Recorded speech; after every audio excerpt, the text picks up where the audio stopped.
Mental Health Monday on Radio City Talk with Mick Coyle. Tackling the stigma. Radio City Talk. Mental Health Monday for another Monday. My name's Mick and welcome to the programme. We've got a couple of really interesting guests in the studio who are going to be talking about the work that they do, and talk is all a part of it. Change Talks. We've got Sam Tyrer and Lindsay Irwin with us in the studio. Sam, Lindsay, thank you both for your time. Thank you. This comes with a warning of Lancashire accents, so I'm really going to ham mine up. You guys are based in Lancashire at the moment, but the work that you're doing is, very important, and I get the sense that, spreading to areas like Merseyside, Manchester is not going to be far away. First and foremost, the idea behind Change Talks. Sam, do you want to talk us through the idea itself? Yeah, so I guess Change Talks started around a year ago, where basically the reasons why I set it up was my own personal story of suffering with depression, anxiety around the age of 17. Sort of overcome that at the age of 21. I won't go into detail about it, but I basically wanted to give back to the community in Lancashire. So I had the idea to put together this event called Change Talks, which just to raise awareness to mental health issues and talk about my own experiences. This event was where I met Lindsey as well, wasn't it? Lindsey was one of the speakers. And I got approached at the event, after the event, by Lancashire Care. And they said they'd like to help support set up an early intervention prevention programme for schools. So I approached Lindsey, who then agreed to do it with me, and we've designed a 6-week program which has taken off really, really quickly. I guess it all comes down to my own personal lived experience of why it's actually started. In terms of that lived experience, in itself is absolutely invaluable, but you guys are young people as well. When you're looking to tell those stories, does it help that you guys are young, that you are young, fresh faces, you look like the kind of people that you would be speaking to within the schools? Yeah, definitely. I think it's had a massive impact, really, especially on our engagement with the young people. I think they can feel they relate to us a lot better. They've said that kind of like they see us as peers, we're on their level, a lot more casual, and they confide in us a little bit more than what they would other services that they've had in the past. When you go into those sort of environments and you speak to young people, is there, obviously you're telling your story, do you get a sense of what they're going through as well? When they come back to you, do they say things to you that makes you think, oh, right, this is worthwhile, because quite clearly these thoughts are going through young people's heads? Yeah, every time. Every programme, every talk that we do, we get pupils coming up to us at the end and thanking us, opening up about some of their stuff. It's really normalising the conversation for them in school and making them realise that they're not on their own. So it has had a huge impact, and we've discovered a lot along the way. Pupils are opening up to us about stuff that they wouldn't tell the parents, the teachers, and they wouldn't tell any mental health professionals, because we're going in as Sam and Lindsay, as your mate. The things that we found out are unbelievable. Some of it quite shocking. Yeah, can you give us a sense of what, obviously not betraying any particular trust in any one individual, give us a sense of what those sorts of things are, the sort of things that young people are having to deal with? So I guess some young people I think one of the main issues at the moment is definitely body image. A lot of people will approach us after the sessions and say how much they hate themselves, how much they hate how they look. Just to give you an example from one school of why it actually started as well, was a young girl was basically called fat repeatedly by a group of lads in her year, and she'd approached us and basically said that she now can't take her clothes off in front of her family or her friends, getting a bikini, because she now feels so self-conscious, and she's actually developed an eating disorder from this as well.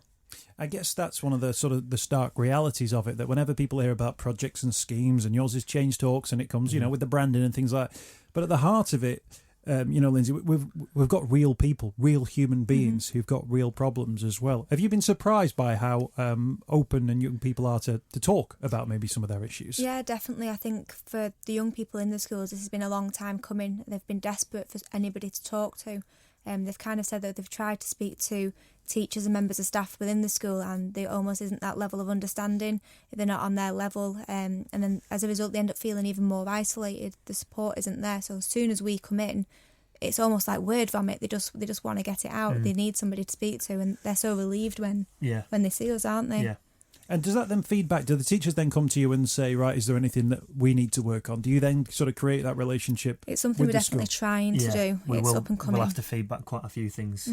It's very unique what we do. I think because we go in and we're very open, it's created an environment where what they tell us is so different. But we need to educate the teachers and the parents as well, because I don't think they truly understand what the school atmosphere is like for them at the moment.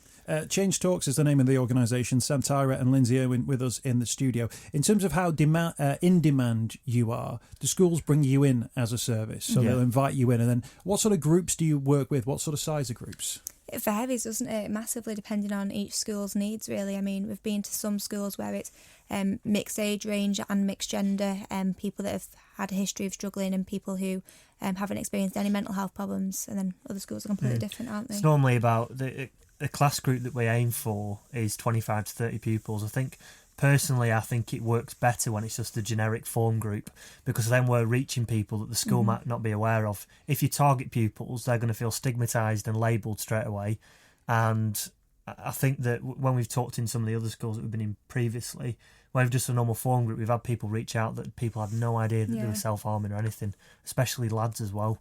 So that's what we try and aim for, really. Yeah, definitely. It's just getting that understanding throughout all the peer groups as well. You know, it's not just those that are struggling that need to be educated. It's those that aren't struggling, in case they ever are, and how they can also support their friends and family too. So I was going to ask you about this one. So there might be young people who are, Sam, we use your example there when your problem started when you were 17. There might be people who are 14 thinking, oh, here we go, here's another thing to sit through there. How do you engage with young people so that you can say, look, this might not be you now, but it might be you in the future? This is one of the things we touch on a lot with the programme, when we say to people, look, if this isn't affecting you, it might be affecting somebody very close to you, and you might be the person who has to have that intervention. Yeah. And I guess with young people, you're almost going to say, look, listen to this stuff because it's important. Keep it to the back of your mind. But how do you make that connection with those people? I think the connection's there straight away, because we ask right at the start, how many of you know someone that is struggling with a mental health issue? Every pupil puts a hand up. Every pupil. So I think they're aware of it, and I think they're aware that they need to understand it, aren't they? So, and especially with us talking openly, it kind of shows, it can happen to anyone at any time, because with our backgrounds, I was never expecting it to happen to me, and it kind of shocks them. With my background of playing sport to a high level, I think, oh no, how did it happen there? So it kind of makes them aware that it could happen to anyone at any time, but they all know someone struggling with a mental health issue. And as well as before we go into schools, we'll give out questionnaires, so we get an idea of kind of the gist of what the young people are interested in before we go in, so we can make sure we target our talks and deliver it in a way that suits that individual group as well. So it's very person-centred, our approach, which again is why we're so unique.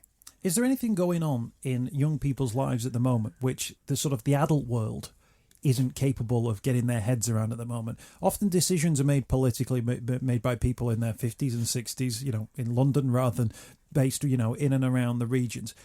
What are the things that are going on in young people's lives at the moment that are causing them concern, that are making them worried, depressed, anxious, maybe related to stress, maybe causing, self-harm? What are those sort of things in your experience that you've seen? I think social media plays a massive part in it, definitely. Huge.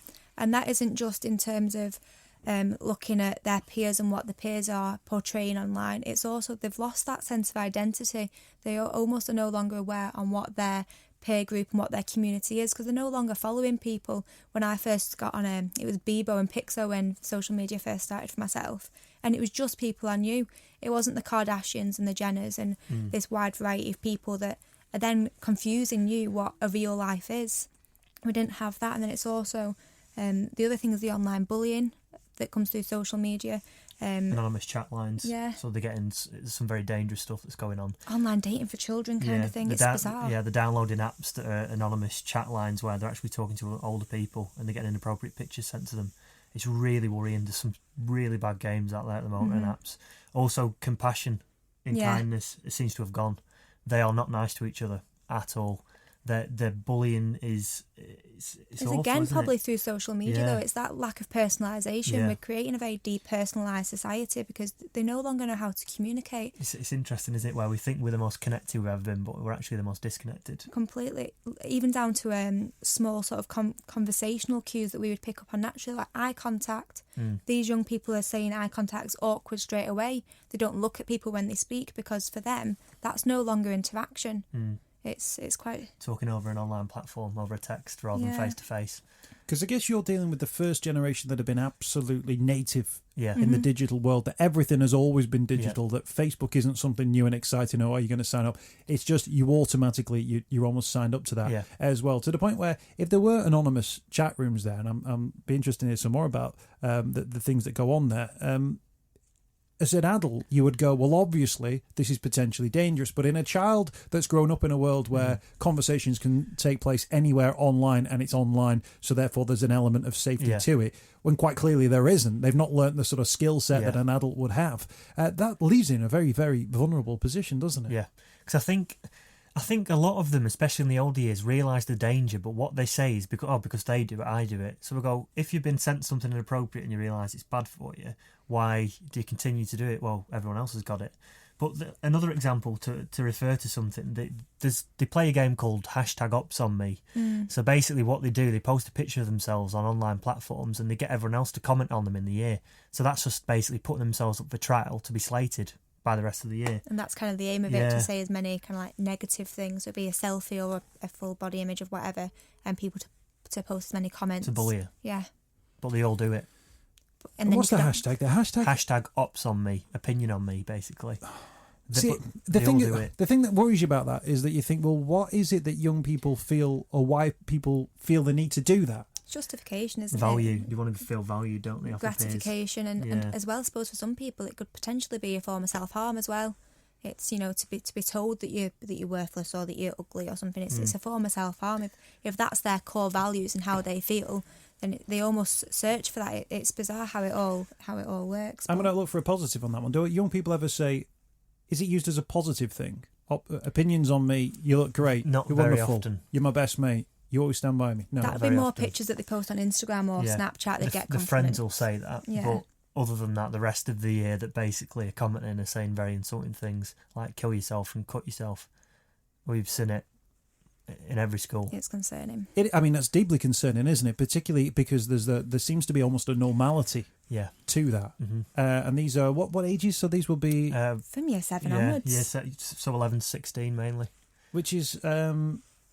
so important to have those conversations, and obviously I didn't sort of ask you, was it social media? I waited actually for you to say social media, because sometimes I think from an adult point of view you almost think, oh, it'll be social media, that'll be to blame, but actually what you've said there is that social media is playing such a huge key contribution. They recognise that though. They do recognise it, but they can't remove it. No, they've grown up being addicted to instant gratification, so the likes are giving them dopamine, so that actually in theory they struggle to work towards something, delayed gratification, because they've got that instant buzz from a like.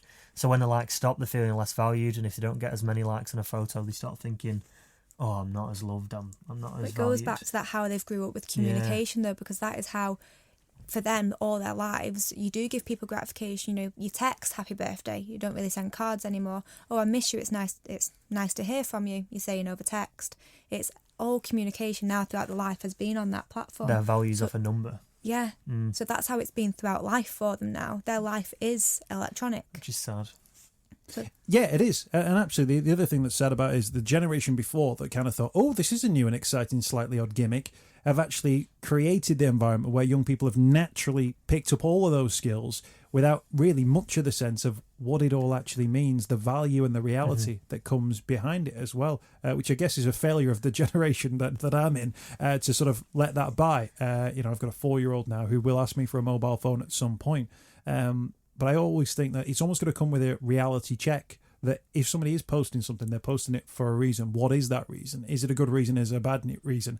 And do you need to partake in that, sort of knowing what those reasons are? Plus, there's also individually, people always talk about the Kardashians.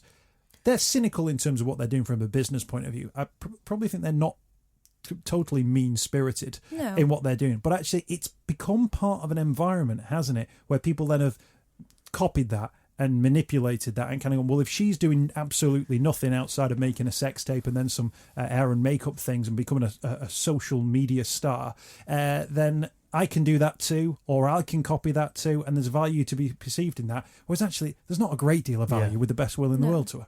They're becoming idols to young people. Yeah, why aren't people's idols people that are doing amazing things in the world? When I was growing up, my idols like my mother or my grandmother. Yeah. That people that were within your community that you could actually idolise and work towards achieving whatever it is that you appreciate that they do. You can't do that anymore in this generation. They're looking at people on these online platforms. Love Island. Yeah, that aren't even living the life that you think they're living and don't look how that we think they look. Yeah. It's a false reality, isn't it? Yeah, completely.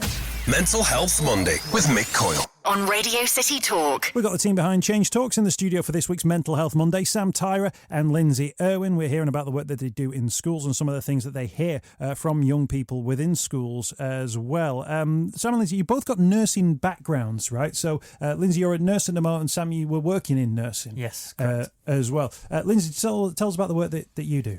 So I'm a mental health nurse. I work on a low secure CAMHS ward, and I suppose to give a bit of understanding to that, what a low secure ward means is it's basically patients that are there for long-term psychiatric care with a lot of complex trauma, attachment difficulties. We do see quite a lot of eating disorder traits, extreme self-harm, and quite horrific lives, really. I've worked there just for over a year now. I love it. It's a strange job. I imagine it's a tremendously rewarding job as well. And Sam, you were working in the nursing industry, the nursing profession as well. Yep. I was a gastroenterology nurse, so I looked after people, alcoholics, and we'd often get attempted suicide in as well. So I think actually before I started Change Talks, one of the other reasons behind it was for about a 3 to 4 month period, we was averaging like 3 to 4 attempted suicides a week from the age of 16 up to 82, I think the oldest was. So that was kind of another reason why I really wanted to try and make a difference, especially around that area. With the backgrounds and the experience that you've got, how important is it then, as we see last week, Theresa May announcing, extra funding for people to go into schools, greater provision, particularly within schools and dealing with young people and mental health. How important is it that actually the people who do that are the people who are trained? I imagine if you speak to any schools, they'll go, look, there'll be the geography teacher who's got a bit of downtime. They'll go read this pamphlet, show this video, and then go and teach the kids about mental health, and then they put a big ticks and go, yep, there we go, tick, we've done that one. Yeah, there's a danger with that, isn't there? Yeah, there definitely is. It's a big hole really within the education system. So they are having things in some schools like community studies and life skills. Yeah, those kind of lessons, and they're delivered by like your French teachers and history teachers and alikes, but as a qualified, it is extremely important that the people that are delivering these know what they're talking about and know how to address these subjects sensitively. Speaking from an example to me, which is extremely troubling, we get a lot of patients who are having psychotic symptoms, and by that I mean that they're hearing voices. But what we are actually finding is that young people these days, it's actually their internal voice. It's their thoughts, it's their feelings, it's their outlook on life. And because they don't have an outlet, they don't have the coping strategies, that they're not tuned into who they are. So their own thoughts have to come across as a psychotic voice. And that to me is extremely troubling. So, and the skills that we teach them on the ward are DBT skills. And as I've been learning more about DBT at work, I'm kind of just going, well, that was just what I learnt growing up. Those are the skills my mum taught me. And surely it is a school's responsibility, if something has not been delivered in the home, to ensure that every child has equal access to that education.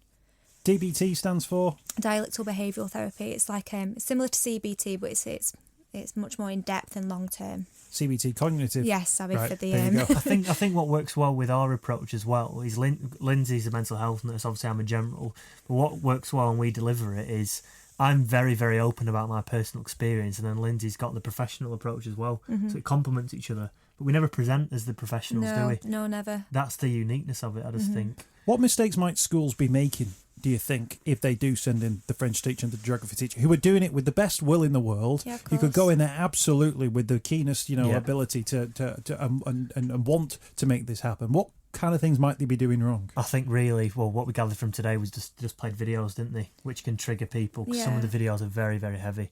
And I think the follow-up after a session as well, I don't think they're qualified to actually know what to say to the pupil afterwards. No. And I think that there's still that sort of man up and get on with it mentality, isn't there, in a lot of teachers? Yeah. So I think that being qualified, or at least knowing where to point people in the right direction, would really help, but I don't think a lot of them really know how to do that. When you share your story, Sam, in terms of talking about who you are, where you're from, people look at you and think, here's a fit, young, good-looking guy. Oh, hang on a minute, he's got problems. He's had problems, and he's managed to find a way through those problems. What sort of reaction do you get from that? What do people say to you about that? Do they go, right, I need to be where you are? How did you get to where you are? So I get quite a lot of nice compliments said. I don't want to blow me on trumpet here.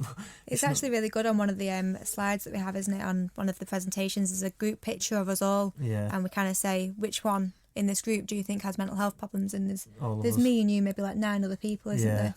And we go, and they're all like, been there. "Oh, I don't know, none of them." It's actually all of us. Yeah. We've all struggled. Have we got 3 heads? I think the main thing is, especially with talking about it, it gives people hope to make you realise that I hit rock bottom, and actually if they're at rock bottom, there's always a light at the end of the tunnel. It's about showing them the way. In terms of them taking responsibility as well, part responsibility because they're only kids, for their friends as well and the well-being of their friends. What are you able to say about that? Because of course, kids are in the best position to see if their friends have got issues, but in many ways they're in the worst position to be able to do anything about it or have the authority to do anything about it.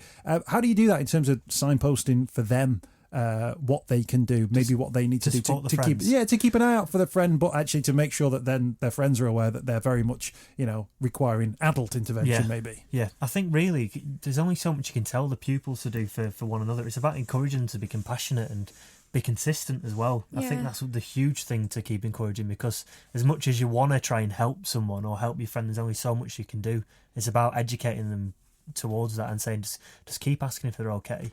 I get them to talk to your parents, get them to talk to a teacher, and be that, that person that's with them throughout. It's teaching those coping strategies as well, developing those coping strategies that you can do together, understanding mindfulness and activities along those lines that they can enjoy together as friendship groups and individually. Can I ask you about the parents as well? Because I presume when people feed back to you, you might be able to go, all right, well, your particular background means it's lent itself to issues or problems, but I guess you've had people come to you who've got stable homes, mums and dads and everything like that. What sort of roles do parents need to play in this one? When they're listening to this thinking, I didn't know there was, chat rooms that you can go on. I didn't realise that there could be grown men sending my daughter naked photos of themselves or asking for naked photos to be sent. I didn't know about those things. What do parents need to do outside of that thing of going, right, now we're all going to sit down in a family meeting and talk about what's happening on your mobile phone, which can be totally awkward for everybody? I think parents really need to open up the conversation. I think ideally we'd like to talk to parents as well, because with the school offer, we're trying to do a joint offer where we're talking to the teachers and the parents so that we can liaise this back to them, because parents aren't aware of it, teachers aren't aware of it. They don't have any clue, do they? No, and I suppose that young people are struggling to speak to the parents, especially if they are suicidal. How do you tell the person, and this is a quote from somebody that we've seen this week, how would I tell my mother who brought me into this world that I want to take myself out of it? So there is that massive, that emotional connection to maybe not wanting to discuss it. But in regards to things like self-harm and social media usage and drugs and alcohol and sexual exploitation, in regards to sending naked photos to peers or people older or younger, I think it's just about sitting down and always having it as an open conversation, regardless of the age of your child. I know I always grew up with a very open relationship with my mother, and this is the conversation I have sat at a dinner table, and that's why when I started struggling, I was able to speak to my mum and my family, because it was never something that wasn't able to be discussed. It shouldn't just be discussed when it becomes a problem, because by then it's already there. But that doesn't mean at that point there's no hope. You can still sit down and have a conversation and build that relationship up at any point. I definitely think as kids are growing up, parents need to set the example of put the phone down, sit down and talk. 100%. That needs to be like a regular routine, I feel, in families' lives, because a lot of adults now will sit there on the mobile phones in front of the kids, so they're learning from them, and then it's creating that environment where they don't feel like they can talk. So that space needs to be created where things can be talked about openly. Change Talks, the website changetalks.org.uk. Change Talk. Let me get this right. Changetalks.org.uk. But I guess you find that talk changes things, and actually you put talk very much within your branding, if you like. That talking, the communication around this is absolutely crucial. Is, no matter if you're young or old, actually the ability to talk to one another, have those emotional interactions as well, face to face, eye contact to eye contact, I guess that makes a huge difference, and that's absolutely part of the solution, even though it's a really naff and old-fashioned thing to do now, to actually talk to another human being. When you don't, we seem to have developed the technology, haven't we, where we don't need to see anyone anymore, we don't need to talk to anyone, and we've suddenly then realising, and it's the first generation now realising, we actually do need to make those connections. We actually do need to have those conversations, and those old-fashioned ways of doing things will be part of solutions for people. In terms of people signing up and getting you on board, you work in schools, youth groups. Do you do things like that as well? Can do anything, We want to do in the future, definitely. We're very open to whatever an area needs, really. If it was this will take off. Definitely. It has taken off. We're open to anything. Sports clubs, youth centres, schools, higher education. We also do events for the community as well, so we've got a real mix. Good stuff. Sam and Lindsay, who else is on the team, by the way? It's mainly just us two, isn't it? You guys? Moment, yeah. And I know you've got support from various different organisations as well. Lancashire Mind? Lancashire Mind have just actually did the previous week. They run some sessions for us under the school programme. Lancashire Care, Wildlife Trust, people like that. Excellent stuff as well. And if there are organisations, maybe in Liverpool, because Liverpool is absolutely super duper when it comes to this, if they want to get in contact with you, you're based in Lancashire, obviously you've got the Edgehill connections, Ormskirk. Yeah. You're never that far away. No, definitely not. Just tell them to email us through the website and we'll get back in touch. We can be wherever we're needed, can't we?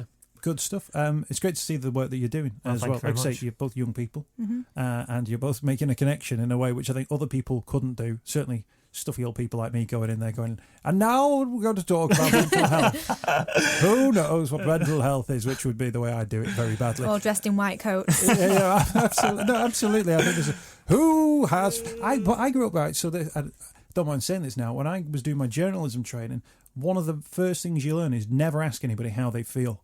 Wow. Because it's like a boring question.